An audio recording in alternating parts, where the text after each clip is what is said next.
I am so delighted to welcome Yolanda Cope-Stepney to this series of International Women's Week Day on Double Scholars Instagram.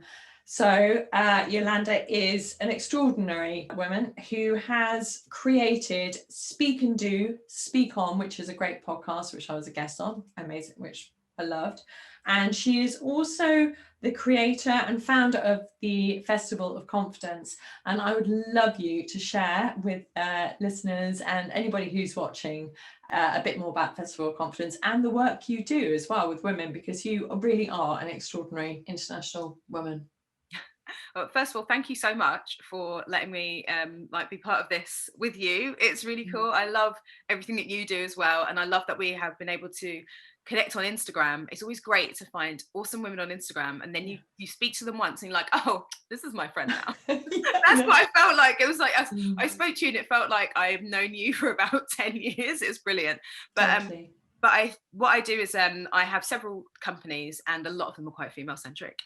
So just starting with Speak and Do is my agency, and I represent influencers and speakers in the well-being and activism space. And when I started it, it was female centric because when influencer land started, before it was called that, so when I first signed my first few clients, they had contracts elsewhere that were just terrible, exploited. One of them was held in the car by men to sign it. It was like that. So I didn't actually intend to start that company or have it be so female centric, but I built a team. I had all female staff because I wanted it to be a safe space for our clients, and then built our roster from there. And essentially I did it because it was protecting young girls. And I say girls because some of these people, they were teenagers, essentially. They weren't women yet, from this kind of slightly perilous industry. And we know what kind of things happen in modeling, so think about what can happen adjacent to that. And that's how that kind of started, and then it grew from there, and I've had that for a few years. Then over time I kept thinking I'd really like to have some kind of event that celebrated and boosted confidence.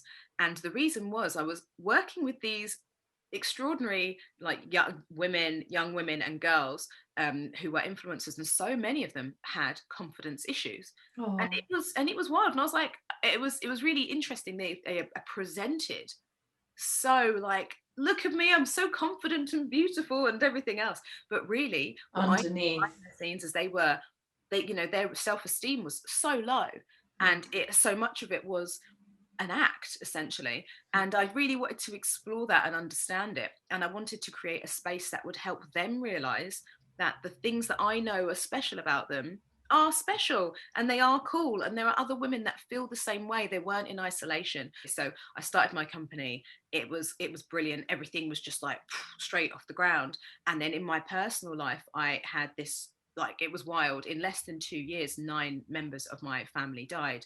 My long-term relationship ended in a hideous way, and I was so affected. But I was soldiered on. I was on autopilot. I still ran my company. I still did everything. But inside, obviously, it was just horrendous what was going on. So you carry on as women do. As we do. And then I realized that there were parts of my confidence and self-esteem affected, despite the fact that I feel like I'm a fairly robustly confident person as well. I've been raised to really believe in myself and just get on with things, have no fear. But I think life kind of kicks those No. things into us, and we kind of. But I think that's good, because then it makes us look at, it's like I think one of the themes is that we're always a student Yes. through life, and we can always look at stuff, and we can always kind of go back and grow and. Exactly, yeah. And I think that was all of that was a teaching moment, a learning moment, a growing moment. And then when I was pulling together, I was like, I'm going to do Festival of Confidence. And in a way, it became this cathartic thing for me, because I realized that the women that I was pulling together to be in the lineup and be involved in it were all women who had boosted different parts of my confidence through that time when essentially my life was falling apart. It was like every few months someone was dying, every few months I'm in the hospital or going to a funeral or something. But then I'm still having to take care of all these people on my roster, and I had tons of staff, and I had staff in different parts of the world. as well, and clients in different parts of the world. It was a lot to juggle, and I hadn't realized the effect it had. So then that's why the Festival of Confidence, it went from being this kind of project to being this big poignant thing. And not many people know this. On the day when it happened, I don't know why I thought no one was coming. People had bought tickets. I was convinced. No, I was convinced no one was coming.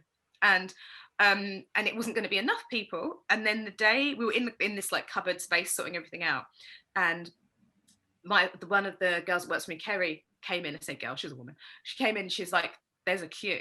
And her and Helen came in as well. She's like, there's a queue. And I was like, we're talking about queue. Everybody is here. I love we that. hadn't open yet. We had like 20 minutes before it started.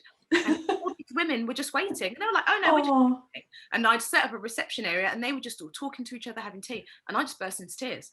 Oh, I bet. I didn't stop crying for about 10 minutes. And I was there with Cherry Shakewell, who's one of my friends, is a burlesque dancer. And she's just standing there, topless one, just hugging me while she's getting ready. And I'm just crying all over her. But yeah, that's what it is. And we've had 2 now, and I have so many plans and so many cool things, but it's all about women, and just women are great. And they are. Yeah, I don't know why it is. I think that I just am, but I suppose I come from a very matriarchal family as well. In my family, the women just outdo the men all the time. So it's not even something I've had to be taught or know. No, it's just been anyway. Yeah, from day one. I love that. I love that. And it's you know, you exude it as well, which I love. But yeah, it's just part of life. And I think one thing that my parents have taught me, and like my dad's as well, I have a new age family. I have 2 mums and 2 dads. Fabulous. Right, extra presents. But but then one thing they've always taught me as well is that they were like, look, life for women, it's difficult. Life for Black women, it's difficult. You have to work twice as hard to have half as much. Everybody is going to be suspicious of you. Not everybody's going to give you a chance. A lot of people aren't going to give a crap about your talent. You just have to forge your own path. And my dad always taught me as well, if your name's not above the door, calibrate how hard you're working, and if you need to, work for yourself. And it's that thing where they've always said, you know, with it, when it comes to life for women, it's presented to us that women aren't there for each other. It's presented to us that we're competitive. It's presented to us that we need to be taught to put, don't take down someone else's crown, adjust their crown. Oh, the crown. And it's like, no, women have always done this. What do you think a coven is? We don't need to be told to support each other and adjust each other's crowns. We know. We'll all burn together in Salem. Yeah. Fine. We need to be together. Women have been doing it. We don't need to support it. At the end of the day, there's 100 cups of tea and men have got 99. We're not fighting for that 1 cup of tea. Men, we're coming for yours. We want the same representative amount of cup of tea. We don't want that one for that woman. We're happy for her. We're going to help her drink that tea, but we want yours. It's not about us fighting for 1 tea. And I don't. That narrative is something that I like that analogy. I like that analogy a lot. Yeah. And I think we're all excuse me. I think we're all just tired. Actually, it's like enough. But we all have to show up for each other and to trust that we're going to be okay if we do that. And I think there's something so deep rooted in women. You're talking about sort of a coven, and you know, and us all having these, you know, the red tent, whatever you want to call it, you know, wherever that place was, the village, you know, bringing up children is, it is about all support, us supporting each other as well, which is it's something we do naturally. Yeah. And that was reinforced during that time when all that stuff was happening to me. That was reinforced. I already knew that was the case. It's not something I ever thought wasn't, and it's not a narrative I've ever joined in with the whole women must support each other. Like we're already doing it. Like we already know this. We know this. We've got it. That was reinforced by that, and that's what I wanted the Festival of Confidence to reinforce as well. Every time something is happening to us, if we really sat down, if you sit back after and analyze it and look back at those points in your life, and you look at who was there for you and the little things they were doing, and it's not like someone coming up and picking you up off the ground. It's someone sending you something in the post. It's someone coming round when you don't want to go out. It's someone literally just messaging you to see if you're all right, or helping you at work or whatever. Women are doing it all the time. We're natural caretakers, but it is something, and that's what the Festival of Confidence is. I love that. Women just celebrating their confidence, celebrating each other, and boosting themselves and others as well. And from and that it's okay to do that as well. And not, it comes back to that whole sense of competition as well.